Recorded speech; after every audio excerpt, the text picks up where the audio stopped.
there an inconsistency by Republicans? On one hand, where we've had for years now, we want to not have unelected bureaucrats in charge of things downtown, and yet ceding Article I powers to the executive branch under Elon Musk. Is there not an inconsistency about calling for the elimination of the Department of Education, and yet we've heard from some of your colleagues here this morning, we don't want women be playing sports with men. And aren't you ceding back that power then as it pertains to education if you eliminate the Department of Education? No, look, I got to challenge the premise of the question, Chad. You know me. I'm a fierce advocate and defender of Article I. I mean, look, we are the legislative branch. There's a reason the Founding Fathers put the Congress, the legislative branch, as the first article in the Constitution, and we're going to vigorously defend that. But what's happening right now, I think there's a gross overreaction in the media to what is happening. The executive branch of government in our system has the right to evaluate how executive branch agencies are operating and to ensure that not only the intent of Congress in funding mechanisms, but also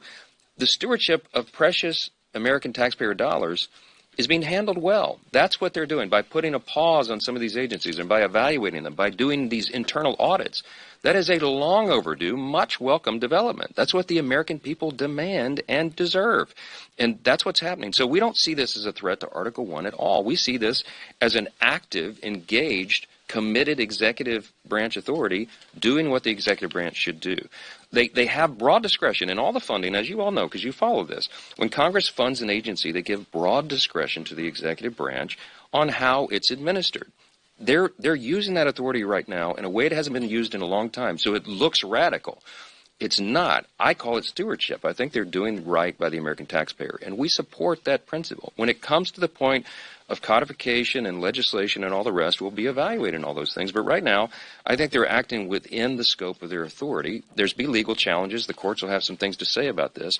But so far as I'm concerned, Chad, this is not a usurpation of authority in any way. It's not a power grab. I think they're doing what we've all expected and hoped and asked that they would do. For years, members of the legislative branch in Congress, Senate and House, have asked for details. They've asked for the expenses of USAID. I mean, look, this is what was uncovered. 3 just quick examples. I mean, you tell me if this is unreasonable. Some of the stuff that the money is being spent on that we didn't even know. Crazy examples that came out. Look, $100 million on initiatives like expanding atheism in Nepal. That's what American taxpayers should be paying for? No way. Transgender operas in Colombia, drag shows in Ecuador? No way. The American people want us to, we have a $36 trillion federal debt. It is a serious threat to the future and security of our nation. We got to spend money better. And if this executive branch and this White House is going to take the initiative to dig in and find those details and expose them, we applaud it. We're all on board. Thanks so much. Thank you. The president said that he wants to unblind you.